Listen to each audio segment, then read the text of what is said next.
That moment when you realize your skincare is actually working.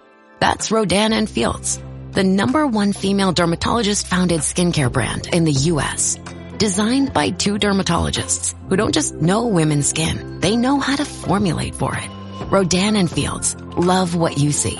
Tap the banner or visit rodanandfields.com/Spotify to get your exclusive welcome offer. Richard Nixon. Well, I'm not a crook. Ronald Reagan. Tear down this wall. George W. Bush. I can hear you. The rest of the world hears you.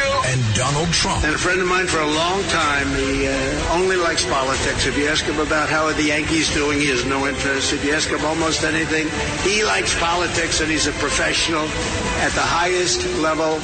Roger Stone. All of these presidents relied on one man to secure their seat in the Oval Office.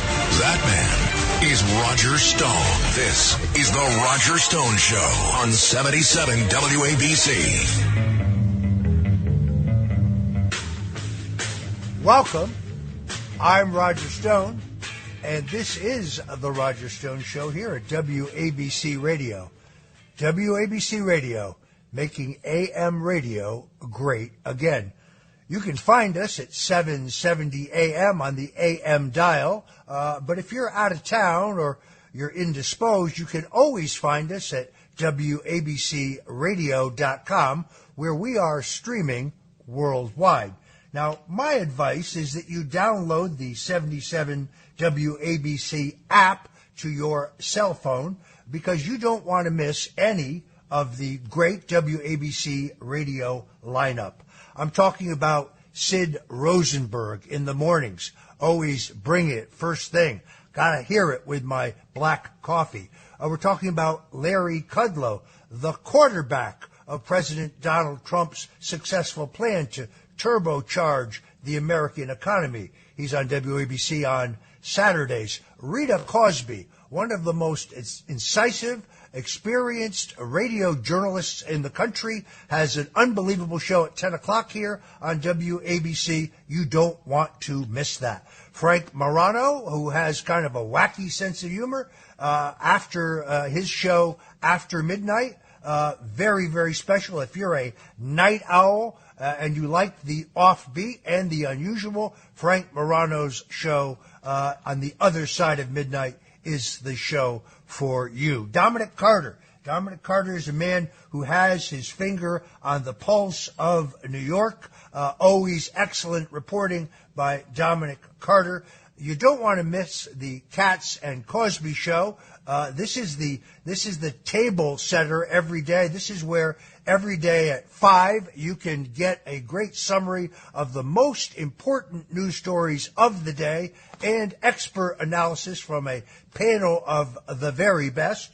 That show's at 8 o'clock on Sunday mornings, sets the pace for the entire Sunday. And then, of course, there's my old friend Joe Piscopo, who's on Sundays with Sinatra. You don't want to miss any of this, folks, and the way you can make sure you don't miss any of it is by downloading the 77 WABC radio app in your cell phone. That's Red Apple Media. You can easily find it in the App Store. You want to go do that right now.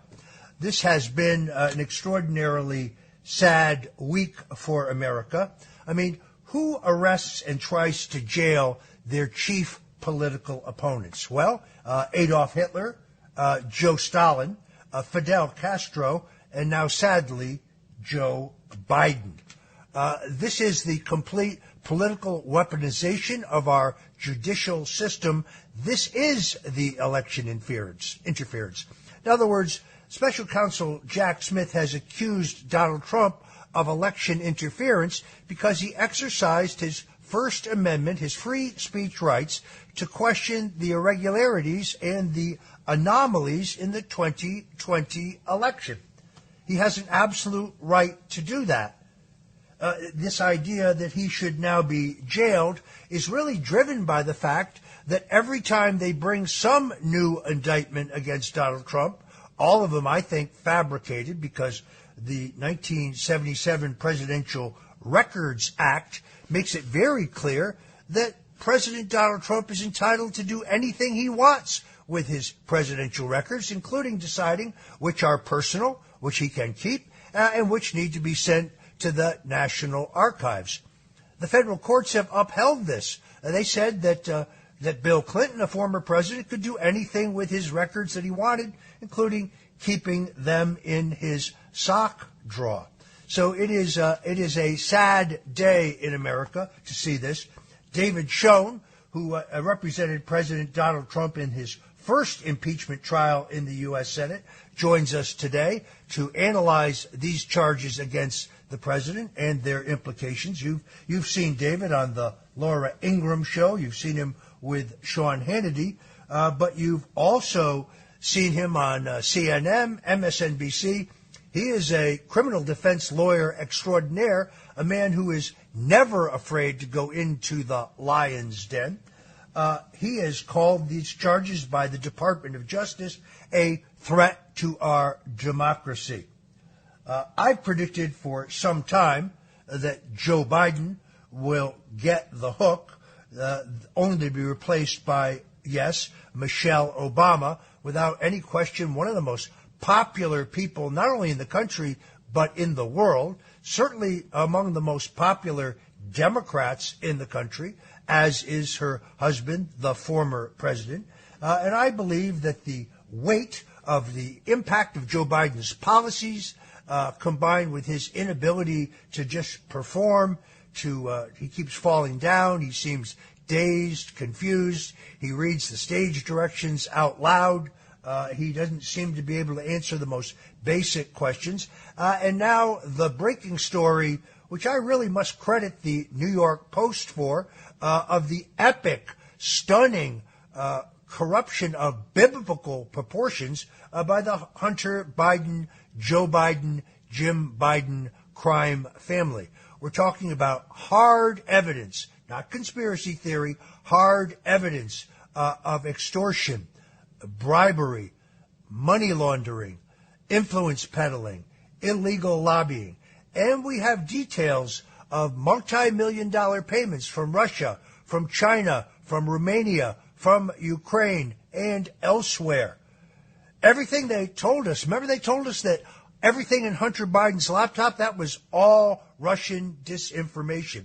But thanks to the crusading reporting of Miranda Devine at the New York Post and Emma Jo Morris at Breitbart News, we now know differently. Thanks to the heroic decisions by former Mayor Rudy Giuliani, whose show here on WABC you never want to miss, we now know that every last bit reported in Hunter Biden's laptop was absolutely true. So joining me to break this down and to talk about whether, in fact, there will be an effort to replace the crippled Joe Biden with Michelle Obama is Joel Gilbert. Joel Gilbert is a documentary filmmaker and author, and he has made a new film based on his book, both entitled Michelle Obama 2024. He joins us with a very special focus on the suspicious drowning death of the Obama's chef on Martha's Vineyard, reported this past week. The UK Daily Mail is calling it a cover-up. The Massachusetts State Police are refusing to reveal who made the initial call to police, who the second person who was reportedly paddleboarding with the chef in a pond very close to the palatial Martha's Vineyard compound of President and former First Lady Michelle Obama. He's going to join us to talk about that. Now, who doesn't like a good hamburger? I mean, I'm like Donald Trump. I love a good hamburger. Very specifically, I love a good cheeseburger, medium rare, please. And since the closing of the 21 Club, frankly, J.G. Mellon's used to be one of my favorite spots. I was a little disappointed last time I went there. I used to love to go to P.J. Clark's, but I've found what I think is the best burger in New York. It's at the Beach Cafe, and restaurateur and saloon keeper Dave Goodside joins us to talk about the history and the search for the perfect American hamburger. You're going to want to definitely be here. We're going to talk about the humble origins of the burger and a little bit about how Dave goes about preparing what I think could be one of the best burgers in the Big Apple. If you're in the greater New York, New Jersey, Connecticut area, trust me, visiting the Beach Cafe, that's Dave's Saloon, on 2nd Avenue is well worth the trip, and he's going to join us to talk about the humble American hamburger. This is Roger Stone. This is the Roger Stone Show. One of the other outrageous matters before us today is the decision by the Secret Service to deny Secret Service protection to Robert F. Kennedy Jr. It's bad enough seeing an American president standing in the dock being charged like this was some kind of banana republic, but that's not the only outrage over the last week. The decision by the Department of Homeland Security to deny Robert F. Kennedy Secret Service protection in view of the fact that both his uncle, President John F. Kennedy, and former New York U.S. Senator Robert F. Kennedy, his father, were both murdered, one while serving as president, one while running for president, demonstrates what an outrage this is. In 1968, after Robert Kennedy, the senator from New York, a former Attorney General of the United States, was brutally murdered on the night of the California primary in California, the Congress granted the Secret Service the authority to give any presidential candidate who was legally certified by the Federal Election Commission as a legal candidate Secret Service protection. The Secret Service used to be under the U.S. Treasury, now under the Department of Homeland Security. Well, Robert Kennedy is a legal candidate. He did apply for Secret Service protection. He is both eligible, and I think it is most important, he is deserving of protection. Why? Well, because the Biden opposition research machine has stirred up hate and animus towards Robert Kennedy, falsely trying to label him as a conspiracy theorist and some kind of kook. Frankly, he is raising common sense issues in his campaign. I am a supporter of President Donald Trump. Everyone knows that. No, Robert Kennedy is not a close friend of mine. He's an acquaintance. That means I've met him once. You can see pictures of this all over the internet with the false claim that I urged him to run or that I'm advising his campaign. All of that is false. There's a lot of things that he stands for that I don't agree with. I happen to be anti-abortion. He is pro-legal abortion. I don't really believe in climate change. He is a strong supporter of the concept of climate change. But when it comes to sealing our southern border, he's the lone Democratic voice of sanity on that issue. He wants to end the crime and drug epidemic in this country caused by our having open borders. He's also an articulate critic of the war in Ukraine, where we don't even today have peace talks ongoing. We now know that there were two very hopefully potential peace agreements that would have stopped the killing, and both of them were scuttled by the Biden State Department. So I think it is particularly outrageous that this hate and this animus towards RFK is constantly stirred up, yet the Biden administration, not wanting to, I guess, elevate the credibility of RFK as a presidential candidate, deny him Secret Service protection. I find that completely outrageous. The way he's being treated could incite an insane person to hurt or kill Robert Kennedy, and therefore we here on the Roger Stone Show and everyone in my family is praying for Robert Kennedy's safety. We're supporting a different candidate for president, but we are praying for the safety of Robert F. Kennedy Jr. This is the Roger Stone Show. If you're just tuning in. We have an all-star lineup for you today. Criminal defense attorney David Shoen joins us to talk about the charges against President Donald Trump. Author, filmmaker, documentary filmmaker Joel Gilbert talks to us about Mitchelle Obama and the suspicious drowning of the Obama's chef on Martha's Vineyard, and new stories in the UK Daily Mail that say there is a cover-up going on. And restaurateur, perhaps the greatest saloon keeper in New York since Toots Shor, David Goodside, joins us to talk about his pursuit of the perfect, best American hamburger. In the meantime, former Attorney General Bill Barr actually maligned me this week, telling the Washington Post that perhaps if I hadn't told Trump to declare victory when he lost the election, that the special counsel's investigation would never happen. The problem with that is that's not even remotely what I said. What I did say was that if on election night the election was up in the air, if it was in dispute, if it was undecided, that President Trump should declare victory. This is precisely the same advice that former Secretary of State James A. Baker III gave to George W. Bush when the 2000 election was disputed, when it was not clear who had won, and when the Democrats were making allegations of election irregularities and anomalies in the Florida result. This is the same advice, by the way, that Ambassador Joseph P. Kennedy gave to his son, Senator John F. Kennedy, in 1960. In fact, we know that Richard Nixon never actually conceded that election. When he went down to the ballroom the morning after the election was still in dispute. He said, and I quote, "If the current trend continues, John F. Kennedy of Massachusetts will have been elected president." So at no time did I say to the president, if you lose, you should claim you won. Never said anything of the kind. It's a smear. But it does speak to the larger question.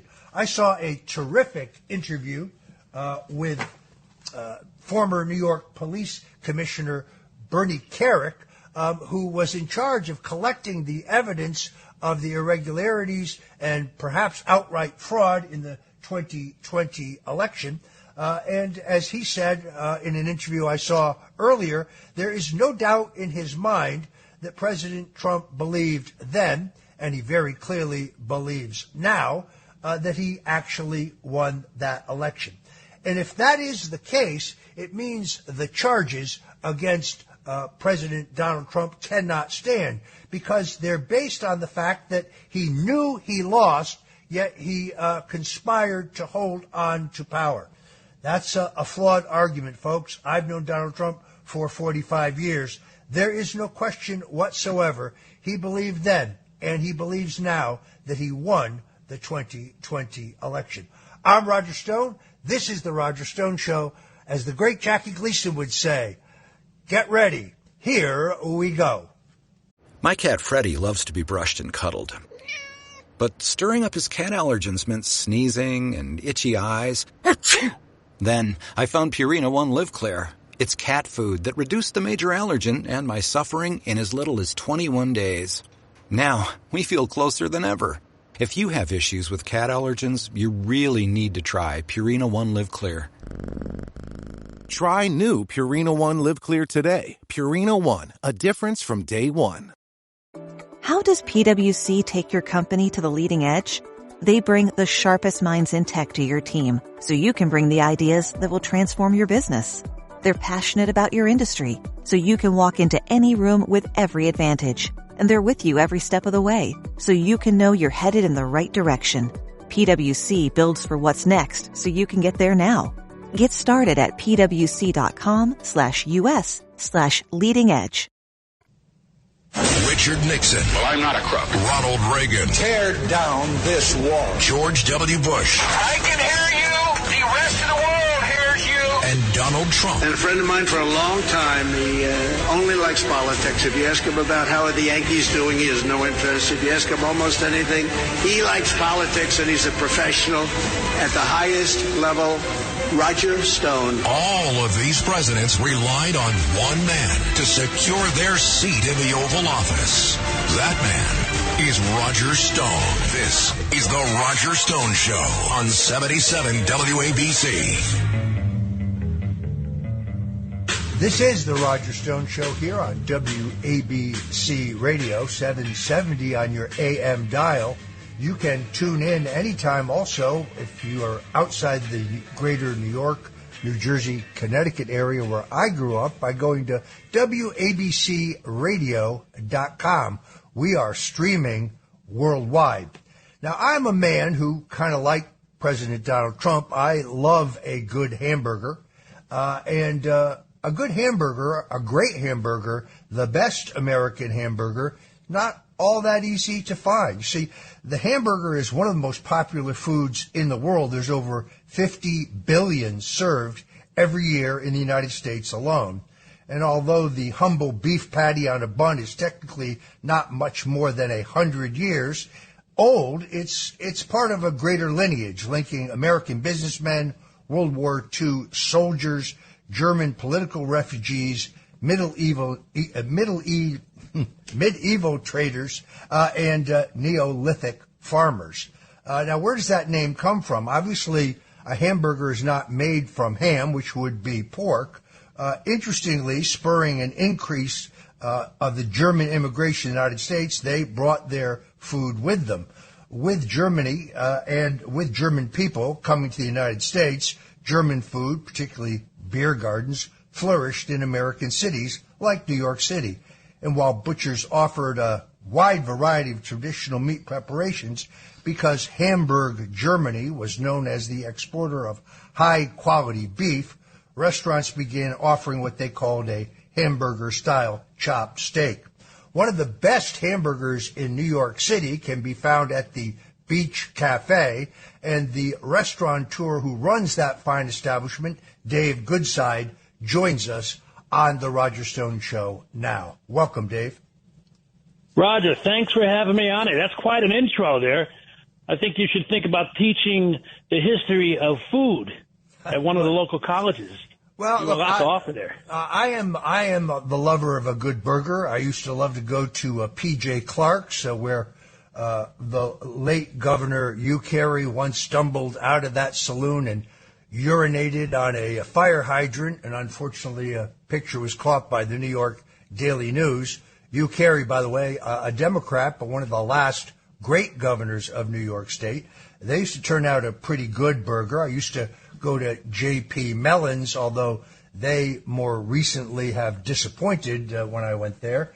The 21 Club used to have probably the best, but also one of the most expensive burgers in New York. It was called the 21 Burger.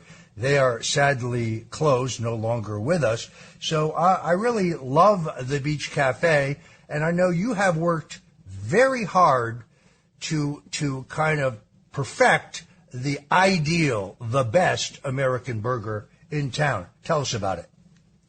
Well, first of all, let me tell you that the whole Carey clan used to be quite regulars here at the Beach Cafe back in the late 80s, early 90s. So we got to know them well. And, the burger really is our best and most popular item. We sell quite a variety of items. We sell chicken and fish. We sell steaks, salads, but the burger, we probably sell 10 times as many burgers as any other item. It's a very specially handled item for us. It's kept in a special refrigerator at exactly 32 degrees. It never sees light. It's in airtight bags. And there's a special blend, which I'm going to tell you today, if you promise to not share this with anybody. No one other than the millions of people within the sound of our voice will hear this, so go right ahead. Well, if they're fans of Roger Stone, I'm happy to give this out. It's chuck mixed with brisket, short rib, and about 17 to 18% fat. That is the secret. We put a little bit of grass-fed butter in there and the special seasonings, cooked on a flat-top grill, seared on the outside, recommended to be served medium rare on a very plain Arnold's bun, Arnold's Bakery bun. It's simple. It's straight ahead. Doesn't require a lot of training, and it comes out perfect every time. That's the key. Freshness, consistency, simplicity. That's how we do it.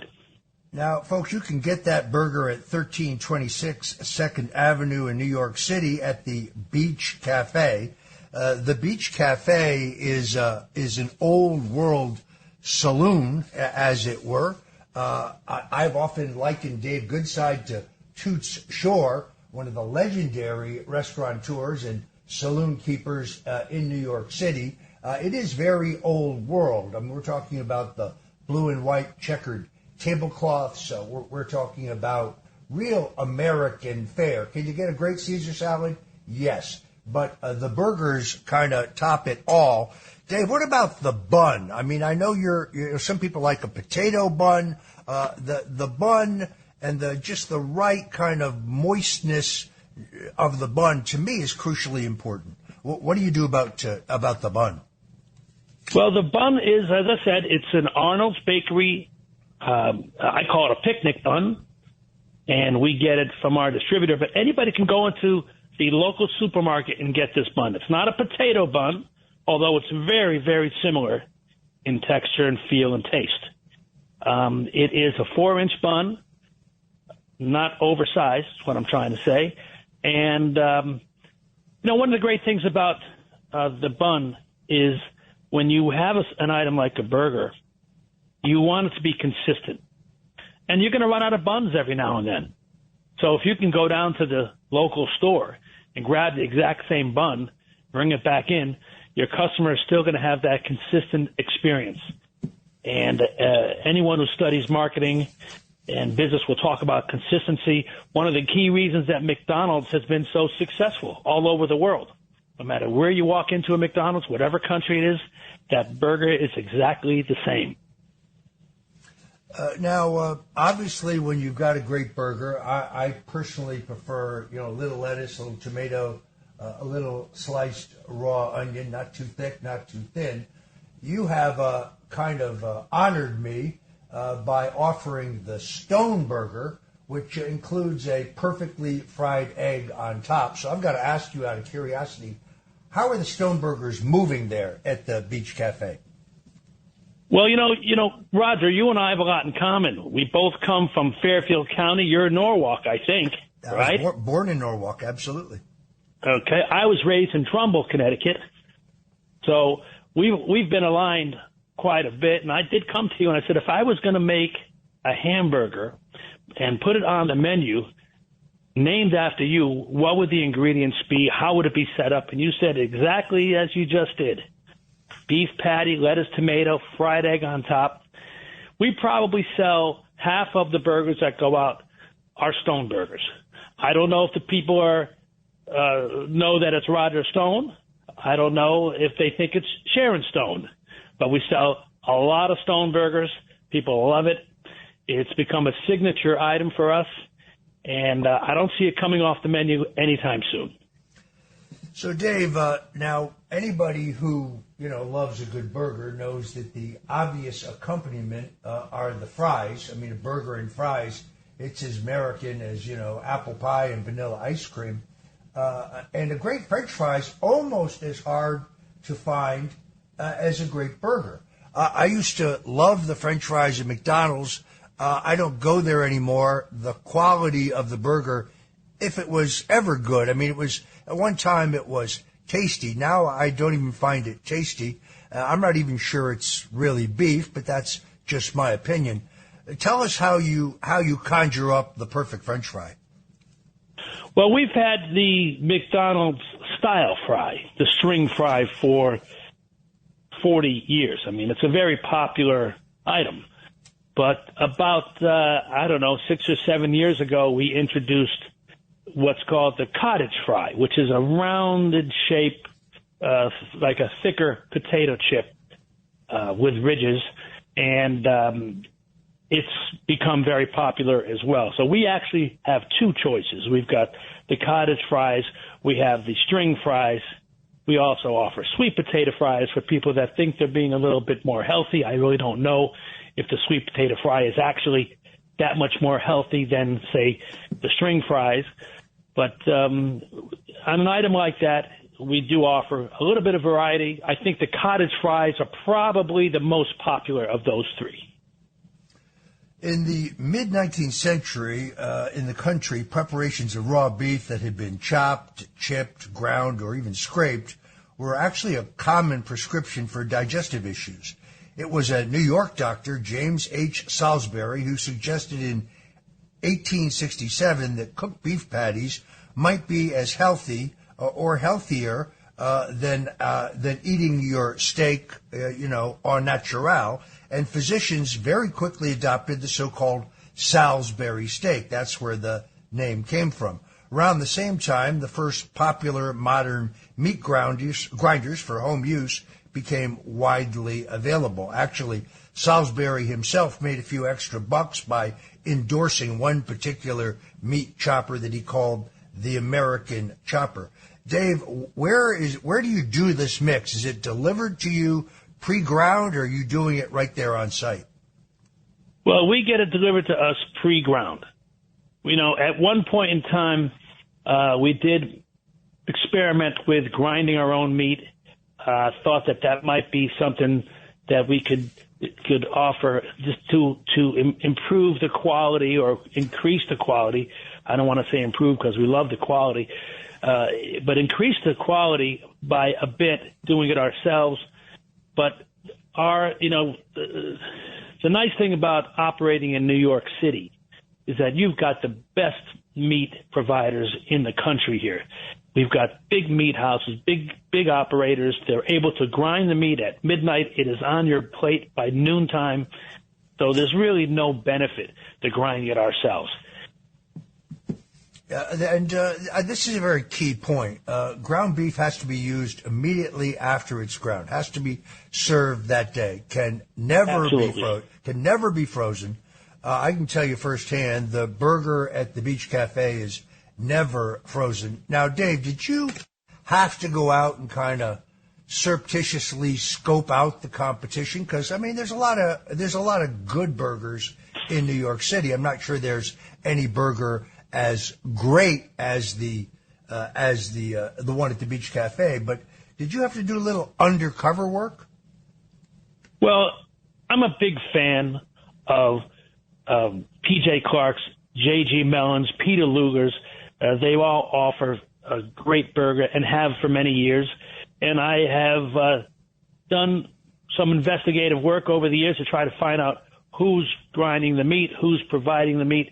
And I did manage to suss that out 7 or 8 years ago, and did contact one of the meat providers. I said, look, I love this product that you're giving to these guys. I want the exact same product. I'm not going to mention the name, but they said, no problem, just order it by that name. So ever since then, we've been using that same meat. We do add a little bit of our own seasoning to it and a little bit of grass-fed butter. But I searched around for a few years to find out how I could duplicate the product that one of my friendly competitors was using, and was fortunate enough to stumble upon it. So now we do have access to that grind and that formula, and we use it in our meat on a daily basis. Again, folks, the Beach Cafe, a mecca of the great burger, that's at 1326 2nd Avenue in New York City. You're going to want to check that out. What's the cross street, Dave? 2nd and... We're on the corner of 70th, 70, East 70th Street. This episode is brought to you by Chevrolet. When you have 4 new tires, every drive feels fresh. Right now, buy 3 select tires and get 1 for just $1 during the Chevrolet Certified Service Fresh Start Tire event. Visit Chevrolet.com/service offers or see dealer for full details. At participating U.S. GM dealers only, highest or equal value tire will be $1. Offer ends 5/31/2025. Not available with other offers. This episode is brought to you by Loom by Atlassian. Are you feeling stuck at work? Get your team unstuck with Loom video messaging and move work forward. Use Loom to simultaneously record both your screen and yourself to share a quick update, provide feedback, train a colleague, and everything in between. Plus, add Loom AI to your meetings for instant written notes and recordings. Try Loom today at Loom.com. That's LOOM.com. There you go. You definitely want to check that out. Now, I know you were, from a business point of view, you were disadvantaged by the 2nd Avenue subway construction for a number of years, a great civic improvement, but it did obviously cause some dislocation.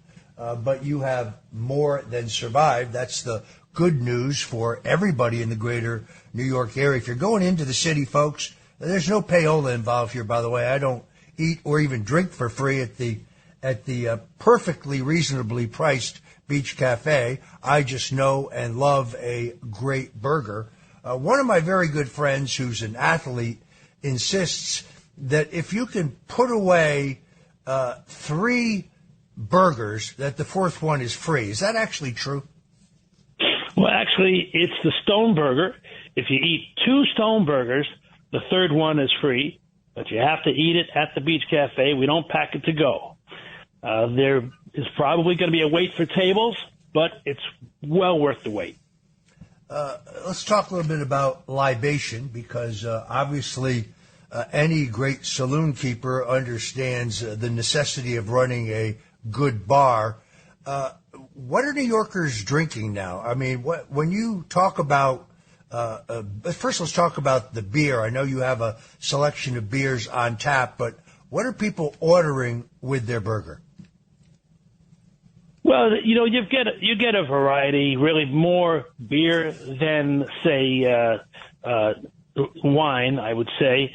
But as far as drinking goes, the Aperol Spritz, in general, has become the most popular drink. It's a champagne drink with a little bit of Aperol, and it's the kind of drink that you can have that's not going to make you wobble too much when you walk out the door. When I first started at the Beach Cafe, I'll never forget the 2 originators of the Beach Cafe, Tom and Bill White, really 2 of the most important restaurant operators in the late half of the 20th century. Bill White told me, he said, look, if you're going to be in this business and you're going to enjoy a drink every now and then, try to find something that isn't too full on the alcohol side. Stay away from the hard alcohol. Have a wine, have a champagne. And it was great advice. I don't really drink all that much here. I'm on the job. I'm here 7 days and 7 nights. So I think I would tell all restaurateurs or people thinking about getting into the business, stay away from the hard stuff. It's put many a great restaurateur out of business. And as far as our customers, we sell a lot of wine. The drink of the moment, again, is the Aperol Spritz. And we've always got great beers on tap and bottles. We've got quite a variety. And really, beer is one of those items that people just go across the board, from IPAs to Pilsners. And we sell a lot of Guinness. There's really no one beer that's jumping out at the moment, I would say. Now, I can also attest to the fact that the Beach Cafe turns out a terrific martini. The exact origins of the martini are unclear. The name may derive from the martini brand of vermouth, dry vermouth, that is commonly used. But another popular theory suggests it may have evolved from a cocktail called the Martinez, served sometime in the early 1860s at the Occidental Hotel in San Francisco, which people frequently took as an evening ferry from the nearby town of Martinez, California. Alternatively, residents of Martinez say the bartender in their town called the drink the martini, while another source says that it actually originated in the Knickerbocker Hotel right there in New York City, where there was, yes, a bartender named Martinez. Have you seen, Dave, a rising popularity in the martini? And is it more gin or is it more vodka? Well, definitely the martini would be more vodka for us. I do see a little bit of gin. I would say it's probably 10-1 vodka over gin. I know that you have a special martini recipe that the Nixonian martini, which you may want to share that with your listeners, and that's quite popular. But we've always been always sold a lot of martinis. The Beach Cafe is located on the Upper East Side. It's smack dab in the middle of some of the most I would say dignified and educated people in the country, and they have been well informed and introduced to that drink, and it's really been something that the people are continuing to promote. Yeah, you make reference to Richard Nixon's personal martini formula, his personal recipe. He lived on the Upper East Side, not so very far from where the Beach Cafe is located. And it goes like this. You take a jar of olives, you drain the olive juice, you fill it with water, you replace the cap, you shake it vigorously, you drain the water, then you fill it with dry vermouth, usually Martini and Rossi, and you put it in the refrigerator. You obviously have taken 2 martini glasses, splashed them with water, and put them into the freezer. Then you take your martini, your cocktail shaker, which can be either aluminum or it could be sterling silver, and you put in a combination of ice cubes and cracked ice, and then you fill the martini shaker, the cocktail shaker, with your choice of gin or vodka. Now, the gin purists object at this point.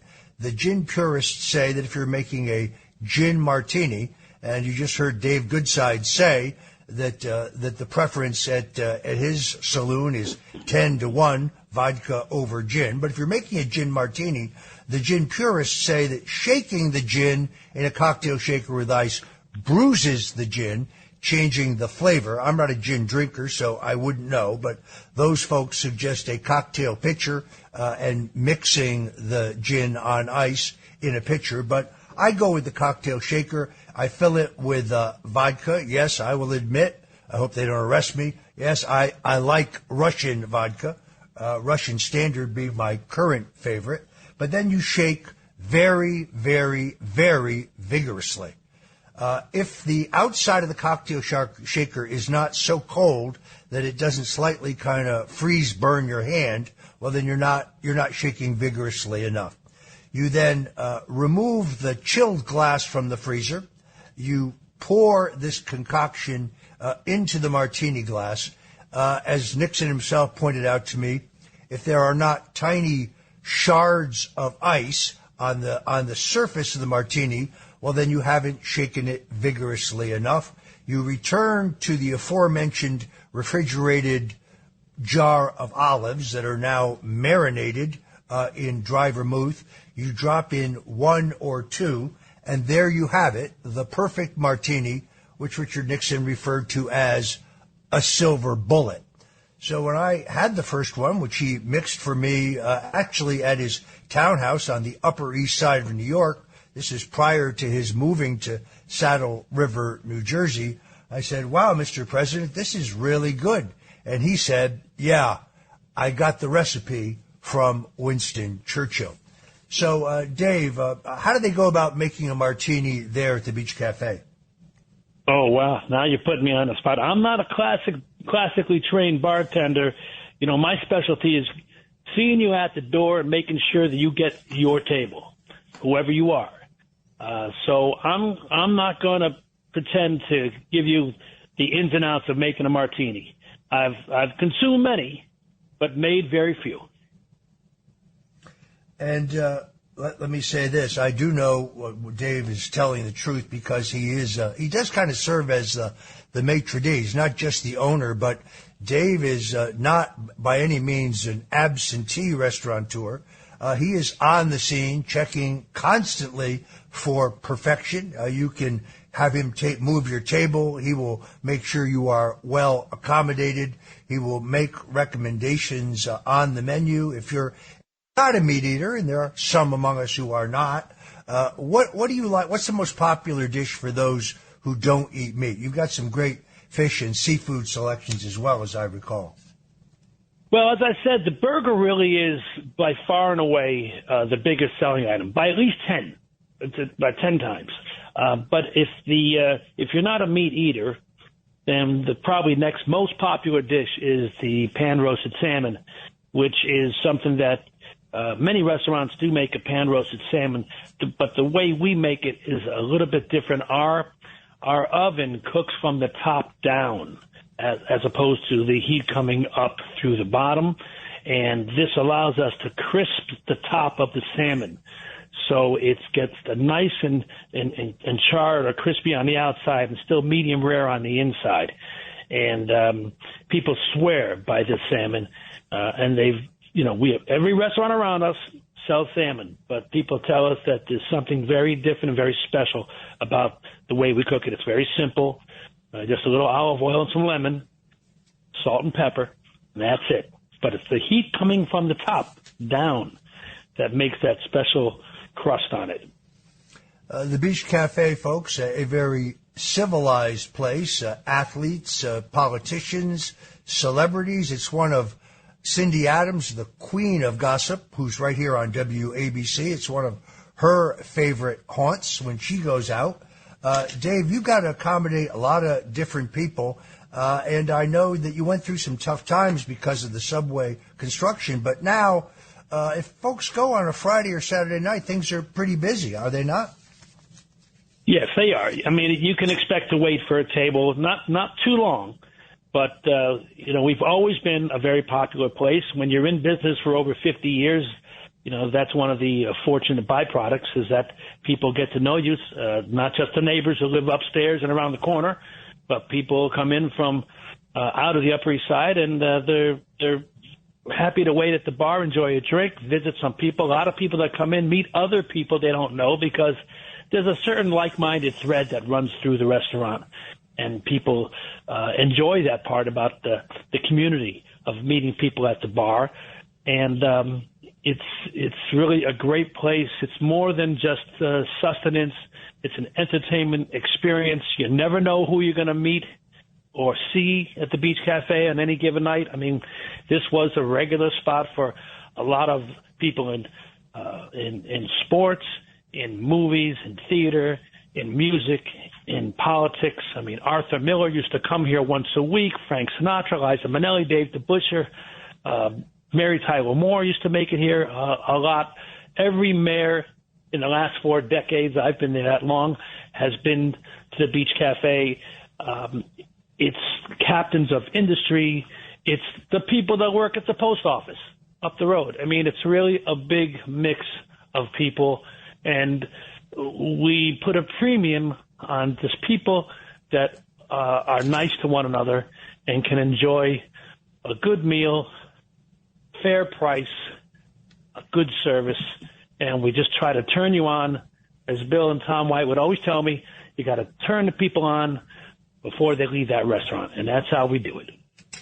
Well, folks, the great burger, the Stone Burger, but all the burgers at the Beach Cafe are a constant at a time that the really famous and classic Waldorf Astoria remains boarded up. The 21 Club is no more. Some of the great red sauce joints, some of the greatest Italian restaurants in New York, now gone, now a distant memory. The Beach Cafe and the burger there is a standard. It is the old, reliable. Dave, final question. I know a lot of people have told you that maybe it's time to quit New York. Maybe you should close up there and move down here to Florida, maybe West Palm Beach. But because of your dedication to the city and your dedication to the beach, as the aficionados call it, you're sticking it out in New York. Why not open another outpost here in South Florida so I could enjoy a Stone Burger now and then? Well, I get a lot of offers from people down south, especially in Florida, West Palm Beach and Palm Beach area, saying to bring the operation down, bring the model, let's copy it. But I love New York. New York is the greatest big city in the world. And, we've gone through some tough times. Certainly there are challenges happening at this very moment. But I believe in New York. I do not believe in the multiple restaurant concept. I mean, it works for some people, but what we do is very hands-on. It's very personal. And I think that you can't put yourself in two places at one time. So until technology can clone me, I'm staying in New York. All right, folks, that's Dave Goodside, the last of the old-time saloon keepers in the tradition of Toots Shore, joining us for a discussion of the history and search of the great American hamburger. Thank you, Dave Goodside, for joining us on The Roger Stone Show. Roger, thank you. It's a pleasure always to talk with you and an honor to be on the show. Call me anytime. Looking forward to seeing you up here in New York soon. Many thanks. Folks, if you're just tuning in, this is WABC Radio. We are the station that is making AM radio great again.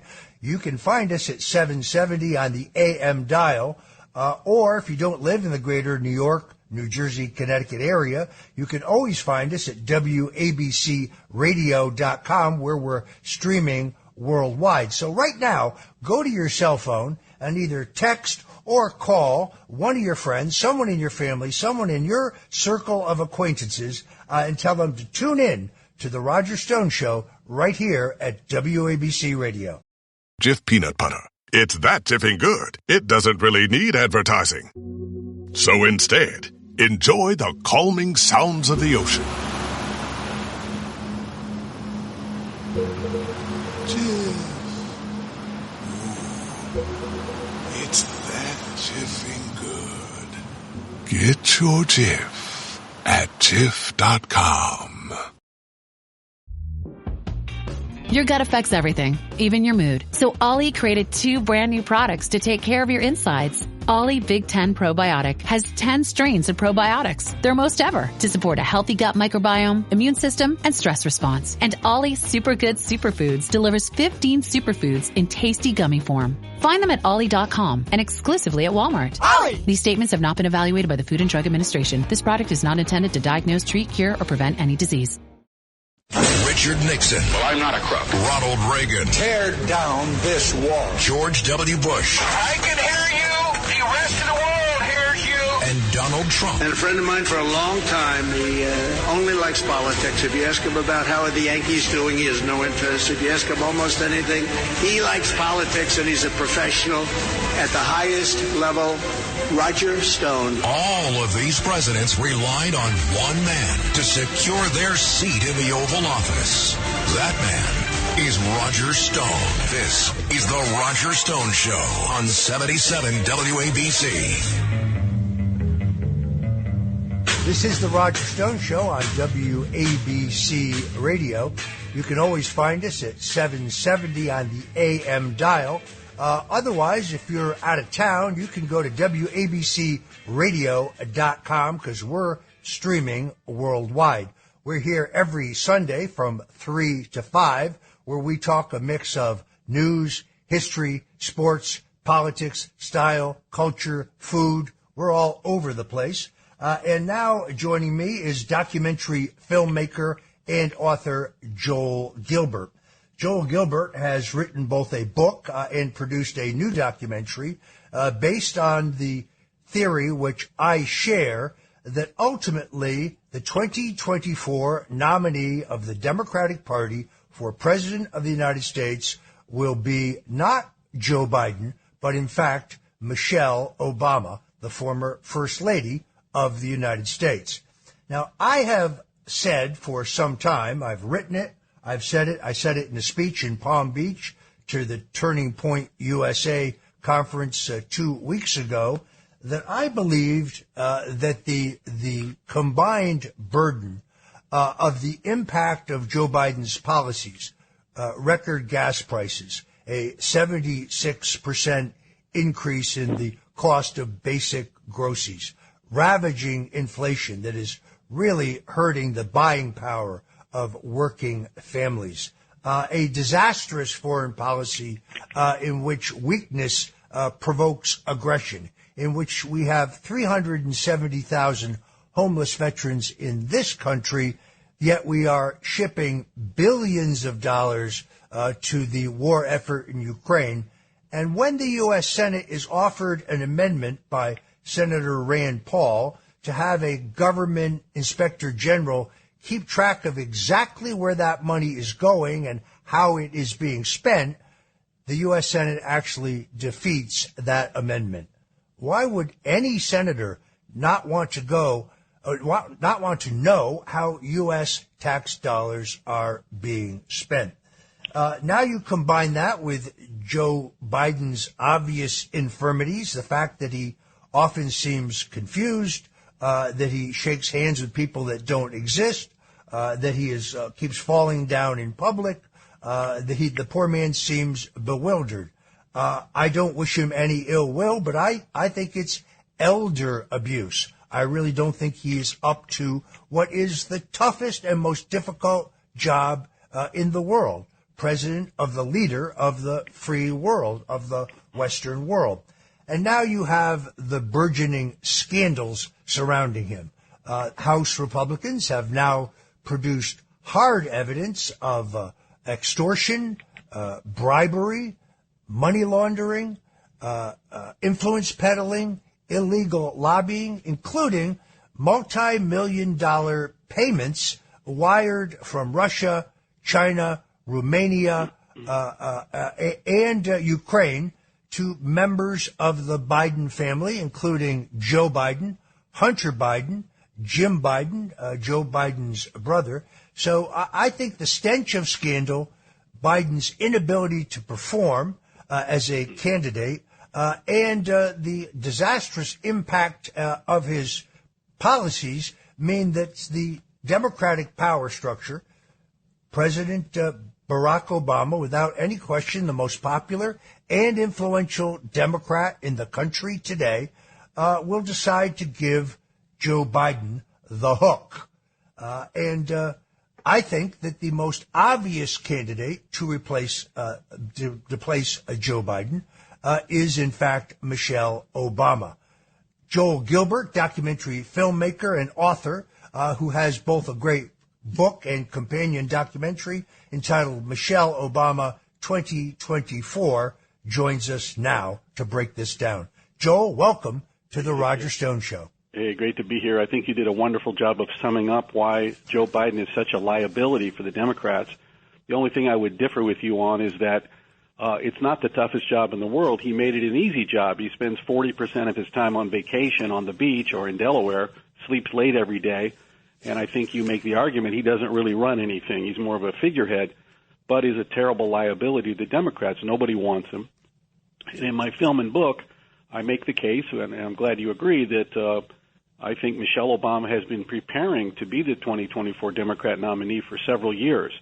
I noticed, and I cover this in my book and film, that she's pretty much following the exact same formula that Barack did to become president. Barack had a voter registration organization he ran in Chicago called Project Vote before he ran for president. 2016, Michelle started When We All Vote, running around the country registering voters. Barack was the keynote speaker for John Kerry in 2004, introduced the candidate.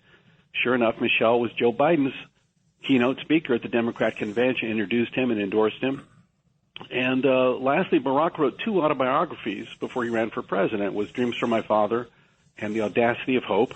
Michelle wrote 2 autobiographies, Becoming and The Light We Carry. And these are very important for political people. They like to rewrite history and write a political document that the media can simply quote them on. And they don't have to be responsible for any of their story or their history. So that's what I did. I completed a complete deep dive into Michelle's background. It turns out it's completely different than what she said.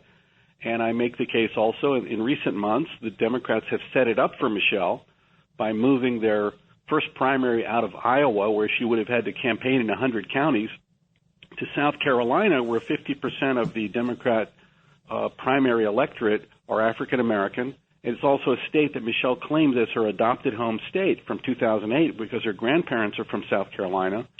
And the Democrat National Convention is in Chicago, of all places, for a hometown girl convention. So I think it's all in the cards.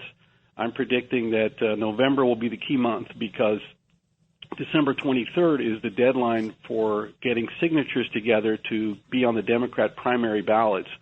And I think November Biden will drop out for health or any number of reasons, and that's when the party will turn to Michelle, who's prepared herself for that moment. I've kind of revised my opinion. I thought at one time that the burden of Joe Biden, the political burden of him, would become so great that he would have to resign and that he would reserve the right to pardon himself and his brother and his son and other key members of his family and his circle. Then I thought if he resisted that, if he resisted a call by the chieftains and the leader of the Democratic Party, in this case Barack Obama, they might go so far as to remove him under the 25th Amendment. That requires a vote of the majority of the cabinet plus the sitting vice president. I've now kind of revised my opinion in two regards. I think that he is not going to give up that pardon power easily. These scandals are very real, despite the very best attempts by the mainstream media to minimize them or to censor them or to hide them. This is really egregious corruption at a level that we have never seen before. We are going to talk about that on the show today with David Shoen, who was one of the Trump impeachment lawyers.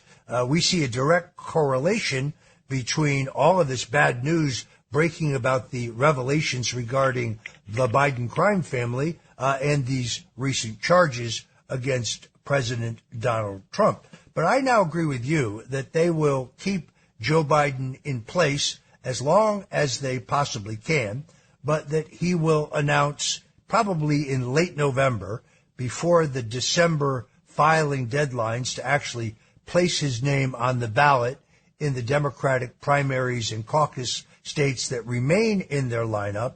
But then they have to explain why they're passing over the sitting vice president. That would be Kamala Harris. Now, I have Democrat friends who tell me the truth, that they don't think Kamala Harris is any more capable of winning a general election than Joe is. But within the dynamics of that party, where minorities and particularly African Americans are a very important base constituency, I believe the only way they could pass over a sitting vice president who is a woman of color is with another far more popular woman of color, and that would be Michelle Obama. Joel, Michelle Obama tells us that she doesn't like politics and she has no interest whatsoever in running. What do you say about that? Well, look, all politicians say they hate politics. They like the power part of it, but they don't like the politics part of it. So, look, Michelle came up with that line, I hate politics, back in 2008. You might remember that she was the co-candidate with Barack. She was running around the country giving speeches to huge audiences. She said things like, Barack and I in our campaign and what we're going to do in the White House. She was the co-candidate. And she would say the nastiest things every night. She'd say, you can't pay your mortgage, don't get sick in this country, you can't afford food. And she kind of went over the top one time. She said, for the first time in my life, I'm proud of my country because Barack won a primary. Now, she said a lot nastier things than that, but the media picked up on that, and that's when the whole country kind of got in a firestorm and started paying attention to what the hell is she saying. And that's when the campaign came to Michelle and said, look, we're going to lose because of you. People are going to hate you. So Michelle got a speechwriter that night, and she came up with a new line, which was, I hate politics, I just want to be the mom-in-chief. So that's how the media sold and papered over Michelle's very political and negative background. Michelle is a very political person. Her father was a precinct captain in Chicago working for the Democrat Party machine. She partially grew up in Jesse Jackson's house because she was friends with his daughter Santita in school with her when he was running for president. So she's always been into politics. She married a politician. So she's actually a better politician than Barack. She's a better speaker. She comes across more authentic. And she solves the problem of Kamala Harris. Not that it was too big. I don't think the black community is so attached to her, being that she grew up in Canada. Her mother's from India. Michelle to them is a very authentic member of the black community. Now, in my film and book, Mitchelle Obama 2024, I go into the fact that Michelle actually is not a friend of the black community. She had spent her childhood running away from the black community for education, always going to schools with white kids and avoiding black schools, and how working for the mayor of Chicago, she knocked down the homes of 20,000 black people, made them homeless, working for with Valerie Jarrett as assistant planning commissioner. And then as working for the University of Chicago Medical Center, Michelle's job was to kick black people out of the emergency room so they couldn't have access to health care. She'd ship them back to the South Side in these vans. It was illegal. It was called patient dumping. So Michelle made millions of dollars exploiting the black community. So as a politician, though, she makes up these phony stories to manipulate them into supporting her for power by claiming, hey, I'm just one of these ordinary black folks. I suffer discrimination. None of it is true. Now, I want to be very clear that I don't think this is a joke. I think people who make raw jokes about Michelle Obama's gender or her sexual identity really are making an enormous mistake. She would be a very, very formidable candidate. She would be a very, very popular candidate. She would be a very, very well-funded candidate. And the Obamas can not only raise $100 million literally overnight, far more than that, but they can also easily ensure that they quickly collect the signatures necessary for her to be on the ballot. So for those who find this idea shocking or think it is some kind of joke, based on my 45 years plus in American politics, I'm saying that the American people need to take this very, very seriously.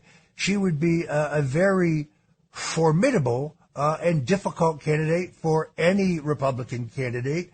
In this case, I'm virtually certain that Donald J. Trump will be the Republican candidate, despite the war against him in a corrupted and weaponized judicial system.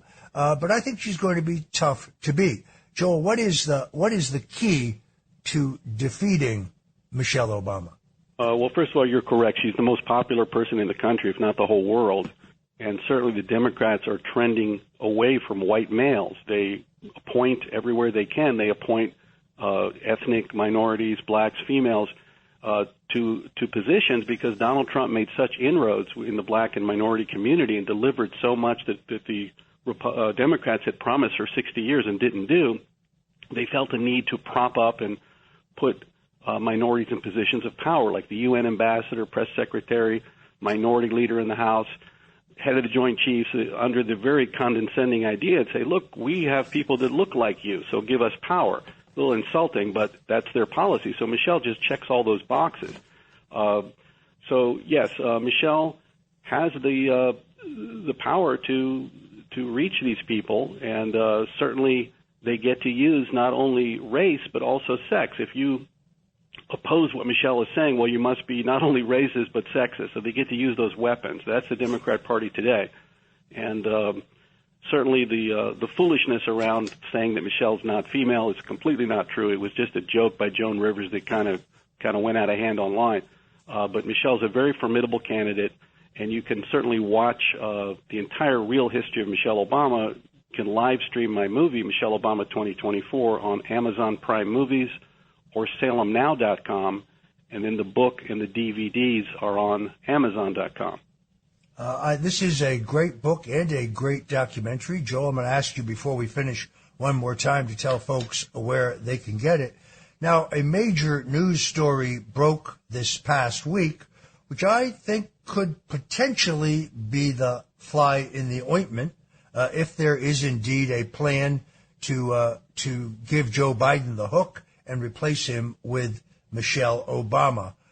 The Obama's personal chef, Tafari Campbell, who evidently lives within their compound there in Martha's Vineyard, drowned on Sunday, July 23rd. This story broke on Monday, July 24th. And since that time, the New York Post reported that the investigation into Campbell's death has been closed.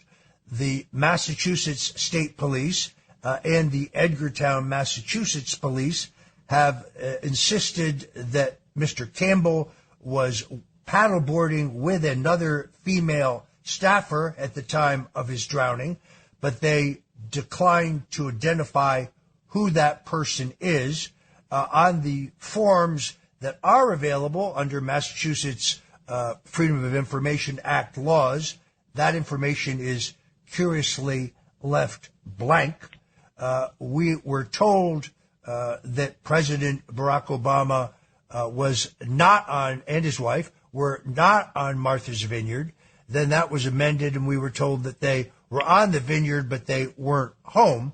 Well, the vineyard's not that large. We were initially told that the distress call to the police did not come from the Obama's compound on Martha's Vineyard, that it came from a house 4 homes away. Now we're told differently that the call did come from the Obama compound, but the state police and the Edgartown police declined to identify who it was that made that call. The UK Daily Mail is out this past week with a shocking story in which they say that there is a cover-up. Reading here directly from the UK Daily Mail, Massachusetts State Police are covering up information about the drowning of Barack Obama's personal chef, labeling the incident an accident, but continuing to withhold information under the guise of a, quote, ongoing investigation. Again, I'm quoting from the dailymail.com.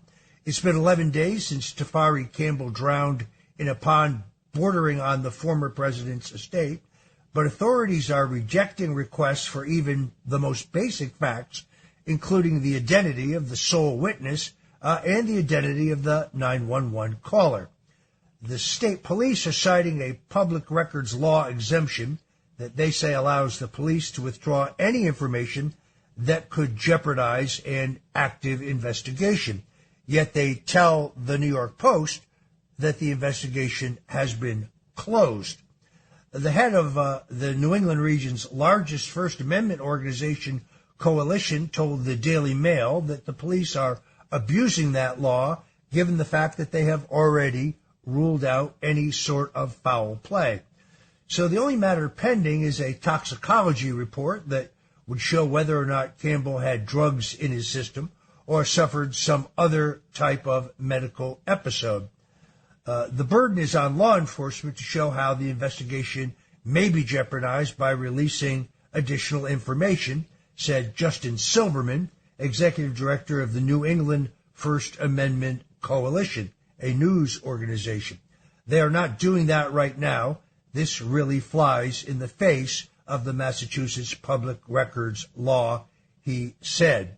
Now, the other anomaly here that I find interesting is we are told that Mr. Campbell was paddleboarding with another person.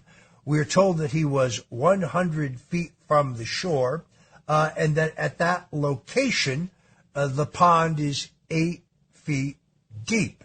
Well, I have studied the bathymetric map put out by the Massachusetts state government and the U.S. government, and it shows that the depth of the pond does not reach 8 feet until well beyond a point that is 100 feet offshore. So anything under 100 feet, the height of the water would be closer to 3 feet, meaning Mr. Campbell would be able to simply stand up. Mr. Campbell himself, the late chef, posted a video to his Instagram account that shows that he was a very able, indeed a strong swimmer. He's posted a video of him swimming, actually wearing flippers. So, Joel, what do you make of all this? I think there's a lot of Clinton-esque, mysterious things going on because the story keeps changing. We keep getting facts and contradictions.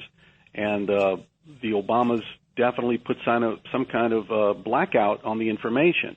For example, Michelle Obama took a full week to even make a comment. Normally on Twitter, she comments on everything the same day, affirmative action, you name it. Took her a week. She just posted on Instagram, "I will miss my friend Tafari. The emptiness is hard, but I promise to stay strong, keep living, and honor your legacy." So it's just a lot of weird things. And when you've got so many weird things, there's always more to find out. So if we found out that Chef Tafari was speaking to book agents about writing a book at some point, I would not be surprised. It's pretty strange that they took the White House sous chef home with them, but then I asked the obvious question, because I've looked at his Instagram account. He has a wife and kids, but where were they? Where are they? Where do they live? It's extremely weird. What's he doing living in Martha's Vineyard? Assumably with some mysterious female who's also a staffer for the Obamas. What's her real relationship that she's paddleboarding with this guy? So I think there's more to find out. Unfortunately, don't forget that Joe Biden won in 2020 despite the laptop being out there, despite all the information we had at the time about him taking bribes from Ukraine, and he still won. So whether this will have an effect on Michelle's, what I believe will be her upcoming candidacy, I would think that it probably won't affect it in any way. But there's a lot more to know from this incident, I believe. All right, well, I just have a feeling that we're never going to see that toxicology report. We're never going to see that autopsy. I think we're going to have the same kind of censorship that we have had in the matter of the Hunter Biden laptop. Unfortunately, we are out of time. We're out of time. I'm Roger Stone. This is the Roger Stone Show. Let me thank my guest, Joel Gilbert. Joel, tell us one more time where people can get your great book and your great documentary, Michelle Obama 2024. Yes, just go to salemnow.com to live stream the movie, salemnow.com, or Amazon Prime Video to stream the movie, or get the book and DVD on Amazon.com. All right, Joel Gilbert, many thanks for joining us on The Roger Stone Show. Experience a progressive lens engineered with AI from Essilor, powered by individual measurements of your visual behavior. A lens personalized to you by an Essilor expert. Discover Verilux XR Track and enjoy instantly sharp vision in motion and seamless transitions from near to far. Find your local Essilor expert today at Essilor.com. Morning decisions. A creamy mocha frappuccino drink? A sweet vanilla? Maybe a smooth caramel? Or that white chocolate mocha? Whichever you choose, delicious coffee awaits.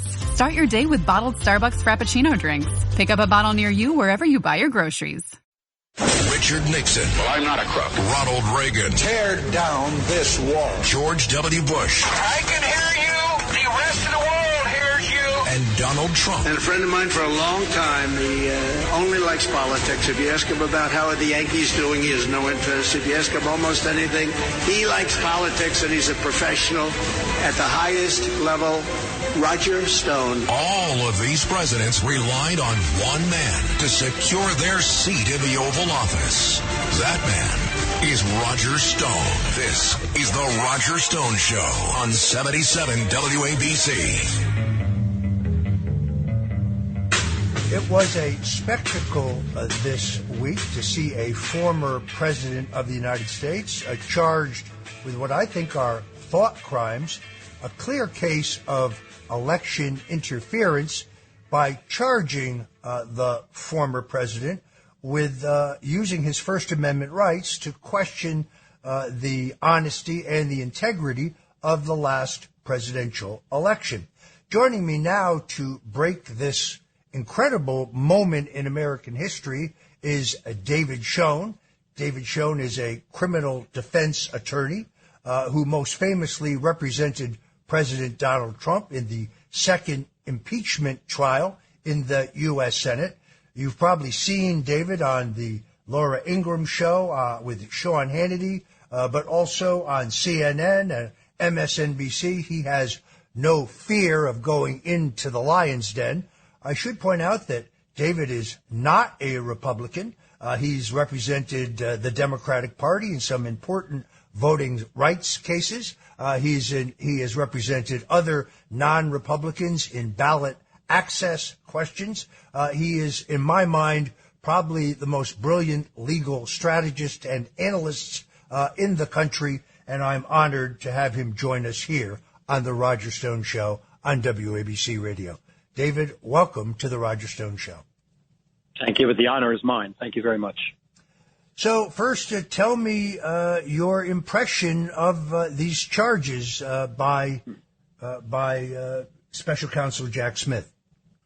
Yeah, it's hard to know where to start, frankly, but I think to sum it up, I would say it's nothing more than a very poor political screed with two purposes in mind. One, to get in front of a D.C. jury, knowing the comments that several of the district judges have made about President Trump, knowing the voting history of that venue and so on. And secondly, just to, I think this philosophy of, to try to pin Donald Trump down to deflect his energy from the election and so on. I think you're going to see a fourth indictment coming after this one now in Georgia.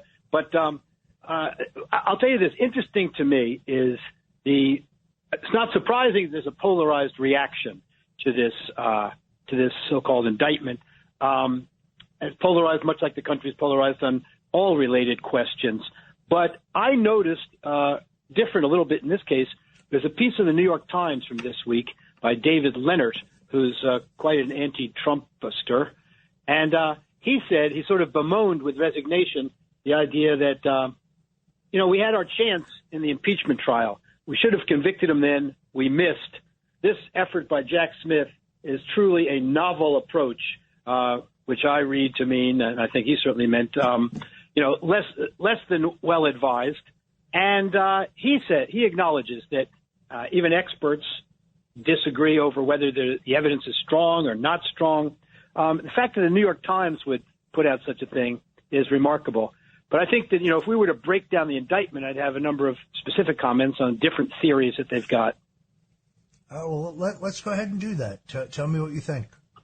Well, let's take, one of the examples. People constantly focus on this idea that President Trump tried to railroad Vice President Pence into doing something that was clearly illegal and that he clearly didn't have the authority to do, and so on. Let me tell you what voting rights expert, an election law expert, recognized around the country as such, said in an interview, and certainly not a Trump person, an anti-Trump person. He said, for anyone to believe that exactly what the vice president's role is under the Electoral Count Act and that there's no controversy about it, absolutely doesn't know what they're talking about.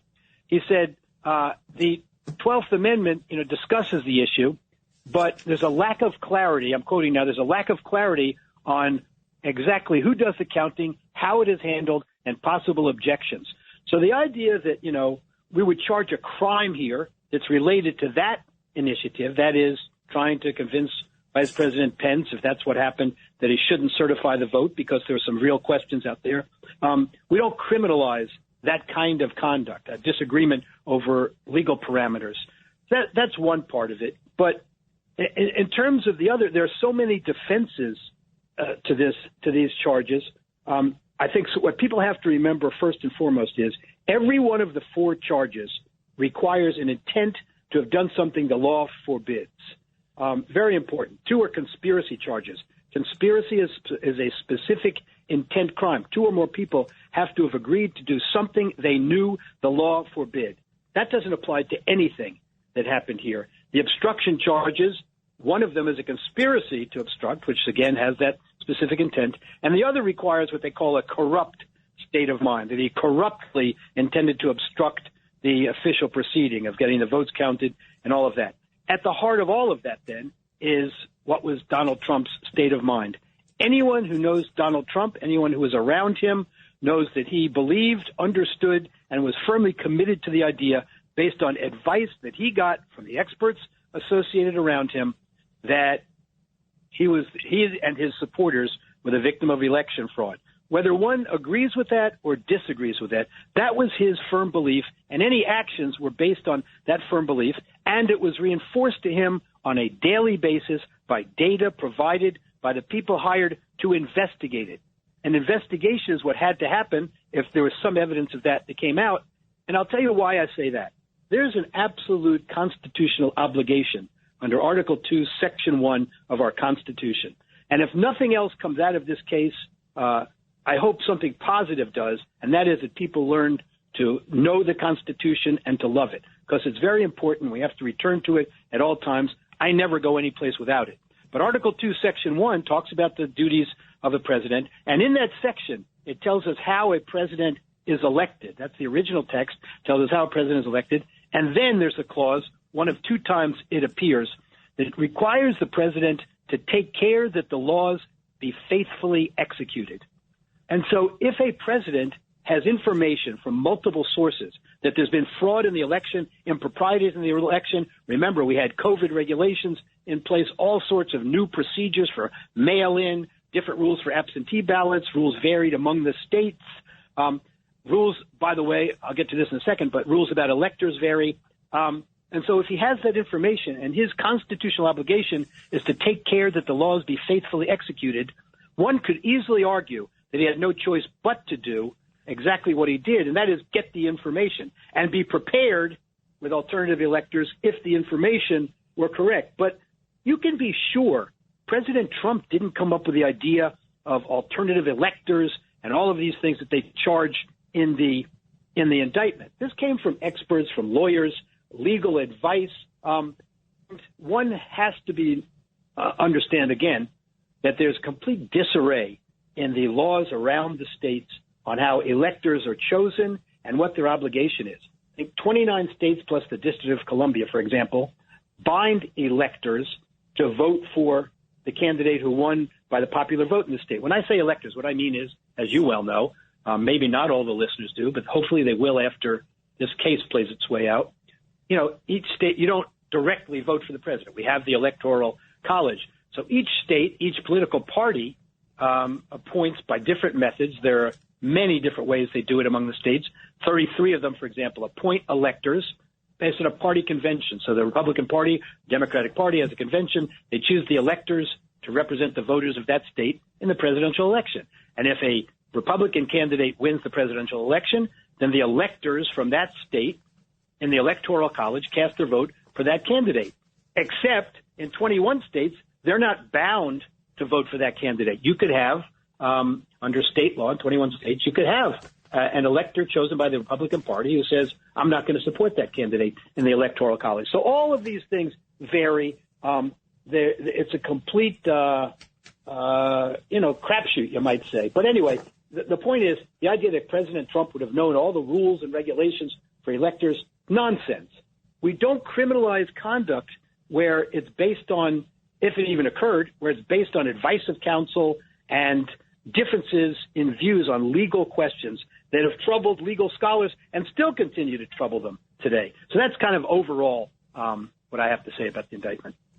Folks, if you're just tuning in, this is the Roger Stone Show on WABC Radio. You can find us at 770 on the AM dial, or we are always streaming worldwide at WABCRadio.com. We're interviewing David Shoen, criminal defense attorney who represented former President Donald Trump in the second Ukrainian impeachment, for a detailed discussion of the events of this past week.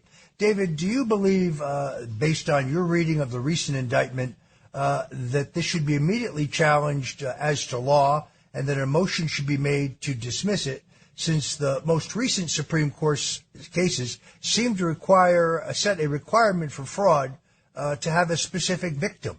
Oh, absolutely. I just want to correct one thing, speaking fast. The Ukrainian one was the first impeachment. I stand corrected. Yeah, minor detail. You know this stuff. There have to be a number of motions, but you've hit one of them right on the head. It's interesting. I had a conversation with Governor McDonnell, former governor of Virginia, earlier today, and he was the victim of the abuse of the fraud statute by Jack Smith's team originally. He's one of the classic cases in which, in my view, this Jack Smith, the special counsel now, has shown horrible judgment. John Edwards' case is another one in which the lawyers met with him, showed him abundant evidence as to why he should not charge John Edwards with what he did, and he went forward anyway, showing a terrible lack of judgment in the credibility of witnesses and in fundamental prudential principles of prosecution. But yes, here there should be a motion to dismiss based on, as a matter of law, that the crime charged, even if accepted as true, doesn't fit within what the Supreme Court has said constitutes fraud under the federal statute. I think that, I personally think they have to at least consider a recusal motion. Now, as I mentioned, a number of the judges in this district have made absolutely inappropriate, extraneous comments that you well know about. Judge Amy Berman Jackson, in your own experience, went well beyond the pale in making inappropriate comments, politically based comments. But anyway, focusing just on this judge, Judge Chutkan, who has the Trump case now, I have a case before her. It's been pending for a number of years. I've found her to be very fair. She ruled in my client's favor, originally dismissing the case, and then the Court of Appeals reversed after a large firm who also was in the case argued the appeal. And now it's pending before her for 3 years or more, fully briefed. But I found her to be a fair person. But when it comes to Trump, it's like all bets are off. She has made comments. She wrote an opinion, a well-known one now, in which she said presidents are not kings and Donald Trump is not a president. But she went beyond that. That kind of rhetoric, one might say doesn't support recusal. It's close. But I think what does is, remember, one of the recusal statutes is based on the appearance of partiality or the appearance of bias or a lack of impartiality. And in sentencing one of the January 6th defendants, she's made a finding, an express finding, that he didn't do what he did for any reason really other than for one man, his belief that Donald Trump wanted him to do this. I think that's the kind of thing that's got to appear to a fair and reasonable objective observer as someone who's made up her mind about Donald Trump and specifically with respect to the events of January 6th. Roger, one thing I really never understood, and I think it's done such a disservice to this country, I know you've spoken about it, is that all of the rules change when it comes to Donald Trump or anyone associated with him. And so we saw on the Mueller committee people like Andrew Weissman, Greg Andres on there, people who were just vicious prosecutors. Weissman has made a career out of wanting to see Trump get prosecuted. The American public can't accept the results of any investigation as an investigation when you put people on it who have made up their minds, putting Congressman Thompson as the head of the January 6th committee.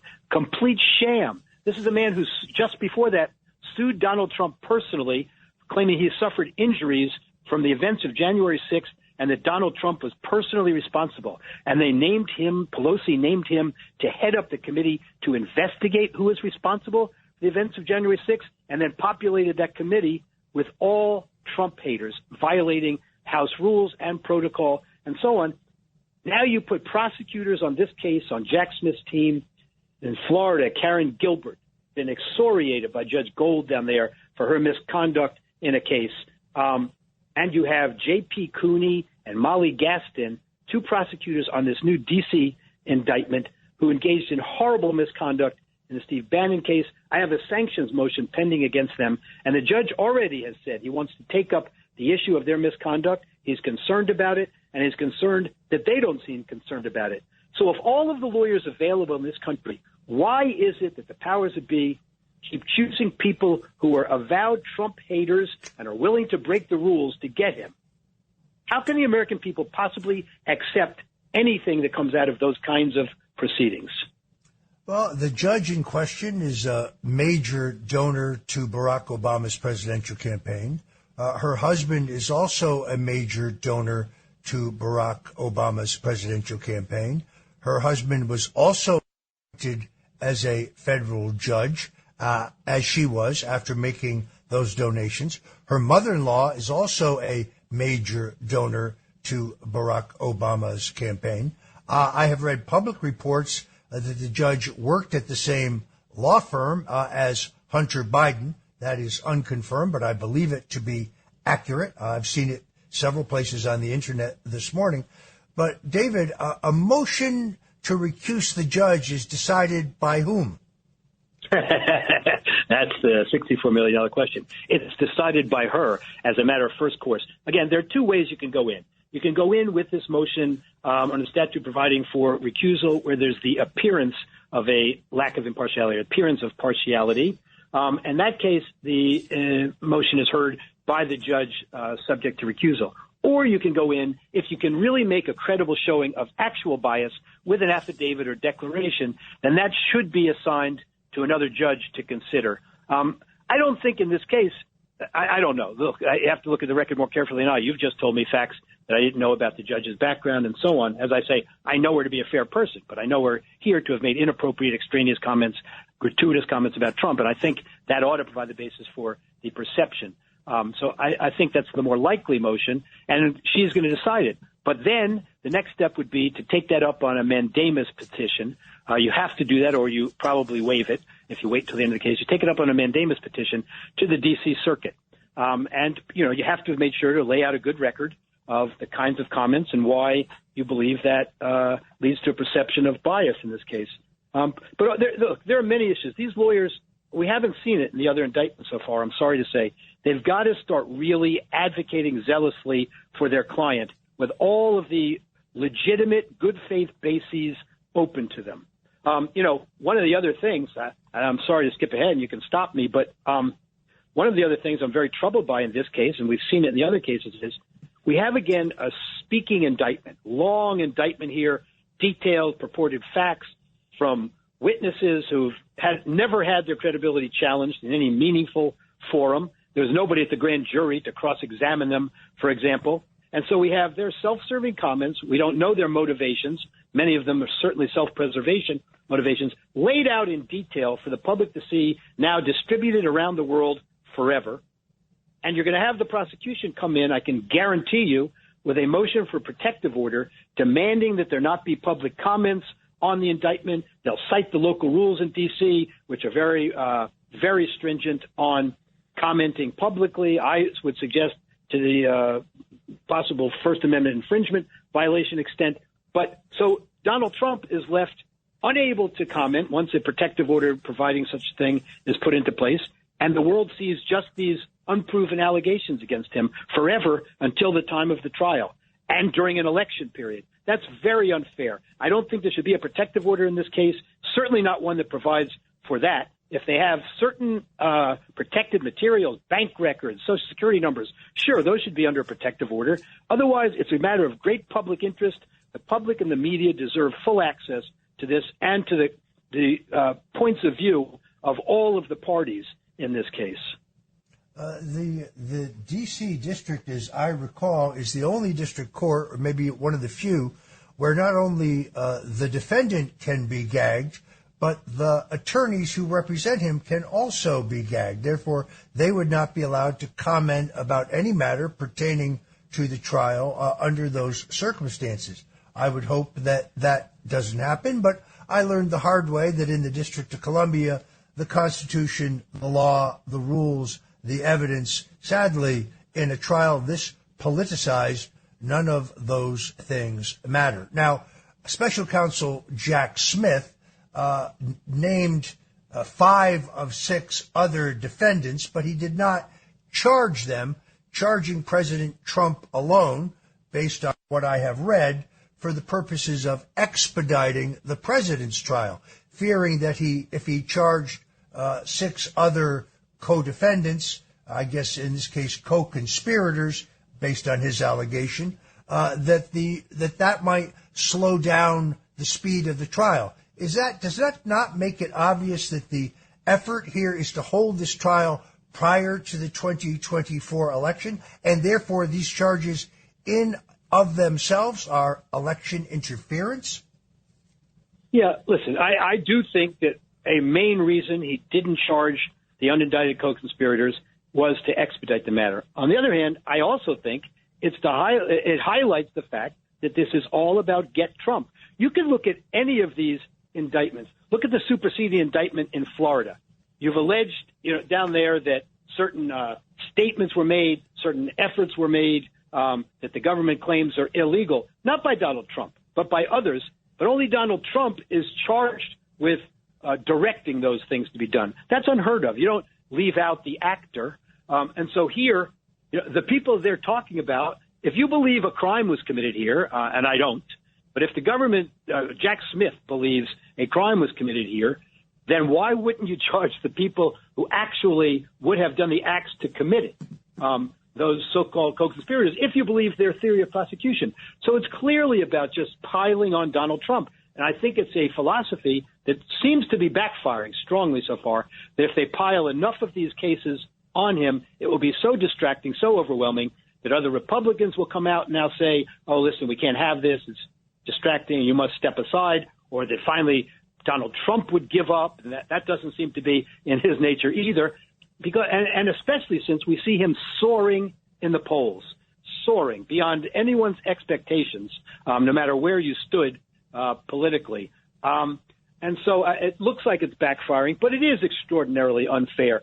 And for them to suggest, I actually saw, ironically, a headline in the New York Times complimenting Jack Smith for the expedited nature in which he has moved forward with a complicated case. What on earth are you talking about? You're talking about charging events from 2.5 or more years ago. Now, all of a sudden coming up in the middle of an election season, all of a sudden new developments each time evidence comes out about Hunter Biden and his father and so on with the laptop. It just, people at some point are going to reach the breaking point and say, enough is enough. I'm going to exercise my right at the ballot box. No matter who I like, I'm going to exercise my right to say, I will not put up with a government like this. Well, what you say is absolutely right. I've known Donald Trump for 45 plus years. His mood is excellent. He is resilient. He is determined. He's more determined than ever. He is a fighter. I think he's at his best in crisis. He's best on the attack. He has no qualms about calling out this as naked election interference. The reason they are bringing this case is because it's counterintuitive. Every time they charge him in New York, in civil cases and a criminal case, in the Mar-a-Lago matter, he actually goes up in the polls. He gets more support. The support that he does have is galvanized, and he brings in tens of millions of dollars of small and medium-sized contributions from average Americans. Unlike other candidates running for president in this cycle, he is not depending on a small group of super wealthy bundlers maxing out and getting their wealthy friends to max out. He is truly funded by a enormous base of hundreds of thousands of small and medium-sized donors who can give again and again. So I must tell you, he is determined. He is resilient. He is, I think, more charged up, and he is ready mentally and physically for this fight. Now, the fact that the special counsel that said that there would be 6 other defendants, and over about 24 hours, 5 of them were clearly identified, but the 6th one, described as a quote-unquote political consultant, was not disclosed, which gave rise to a new Trump haters parlor game of guessing who that person might be. I was myself trending on Twitter for 2 days as people speculated that it might be me. Let's be very clear. Any claim that I knew in advance about, was involved in, or condoned any illegal act on January 5th or 6th, or any other date, or at any other place, for that matter, is categorically false. Nor was I involved in any way in the effort to delay the certification of the vote of the Electoral College. I'm not an attorney. I have read legal opinions that say that there is a legal basis for that. I've seen the insistence of others that say there is no basis for that, but I am most definitely not number 6. And as for the famous war room in the Willard Hotel, the Washington Post reports that at least 3 sources told them that I was not involved whatsoever in Mayor Giuliani's efforts, and I never was in any such war room. If that war room even existed, I didn't know about it at the time. Thanks for the opportunity to clear that up. The quote from the New York Times that you very specifically referred to, David, is, quote, "The special counsel Jack Smith has undertaken 2 historic investigations with remarkable speed, aggressiveness, and apparent indifference to collateral political consequences." This is This is the most laughable BS I have ever read in my entire life. They are historic because presidents under the 1977 Presidential Records Act can do anything with their records that they wish, including determining what is personal and what belongs to the government. So that's certainly historic because it flies in the face of that law and a decision upholding it by none other than Judge Amy Berman Jackson herself, who sat as a judge in my trial but ruled that former President Bill Clinton could do anything with his documents he wanted, including keeping some of them in his sock drawer at home. But to say that this prosecution is not political, this is all about politics. While it took Special Counsel John Durham 5 years to reach the conclusion that many of us already knew, that there was no probable cause, no evidence whatsoever of Russian collusion with the Trump campaign, no collusion between WikiLeaks and the Trump campaign. It took him 5 years to determine that. Yet Mr. Smith conducts this investigation at lightning speed and wanted, in the Mar-a-Lago documents case, to go to a December 2023 trial. Now he wants to streamline the process to get President Trump's trial before the 2024 election. This is what makes this whole thing naked. What is this about? If they could incarcerate Donald Trump, if they could throw him in jail for 100 years, they would do that. They would like to do that. But what they really want to do is to make sure that his campaign for president is hobbled and that he will be tethered to a courtroom when he's supposed to be out campaigning in early primaries and caucus states and preparing for a Republican National Convention, which is most definitely going to nominate him. This Times coverage is beyond belief. Yeah. Listen, you hit the nail on the head, though, the idea of tying him up in a courtroom and so on. And you've got judges who are more than willing to comply with that agenda. But, it's not just cheating Donald Trump. It really is cheating the entire American people. People who love Donald Trump deserve to have him out there speaking on the issues, putting forward their agenda, pointing out the differences between his administration and the current administration. And people who hate Donald Trump ought to have that same right and ability. They ought to want to hear his words unvarnished on the campaign trail without these kinds of distractions. There's nothing in any of these 4 cases that should have been brought as a criminal case. You can break any one. I say 4 because I think the Georgia case is going to come because, again, you have a prosecutor running for re-election. She feels she has a constituency in Fulton County that's strongly anti-Trump and so on. So I think you're going to see a 4th one. So none of these things should have been brought criminally. They wouldn't have been brought against other people. But I got to back up one second because I wanted to say something earlier. I'm sure all of your listeners know this, but there is no one on the planet that understands and knows and can advise on election, politics, strategy, etc., more than Roger Stone. You are the master in the field. And so when you read the tea leaves, so to speak, about trends and so on, everybody better listen. David, I appreciate that. I predict right now that Donald Trump is going to go up sharply in the polls, that he's going to take in tens of millions of dollars in new contributions and contributions from those who have been given previously. This is counterintuitive. Normally, when a candidate for public office is indicted in any kind of matter, they implode. In this case, that which does not kill Donald Trump only makes him much stronger. Final question, David. Kyle Cheney, who is the political reporter for Politico, posted on Twitter last night, "I just left the courtroom where Trump was arraigned. The most interesting part, several of the federal judges of the district court filled the back row, including Chief Judge James Boasberg. Judge Amy Berman Jackson and Judge Randy Moss. David, is this not unusual? Absolutely unusual. I've never heard of it. I've been doing this for a long time. I don't like the optic at all. If it's intended, this is the magistrate judge who did the arraignment yesterday, not Judge Chutkan, district judge, but it was intended to be a show of force or to send some message about what the court's going to take and not take. I think it's completely inappropriate. You can't have it both ways. You can't have it, we're going to treat this like any other proceeding and call a president of the United States Mr. Trump, but then have other federal judges from this district, including judges who have made horrible, extraneous, inappropriate comments about the defendant, sitting in the courtroom. It's intimidating. It's intended to intimidate. I don't think Donald Trump was intimidated by it at all. But I worry about it. And I worry about it, quite frankly, given sort of the stature. I hate to say this, but the stature. He needs to have a strong legal team, let me put it that way, that's going to be willing to stand up to all kinds of pressure that they're going to face and zealously advocate for their client, both in the papers, with motions, and in court.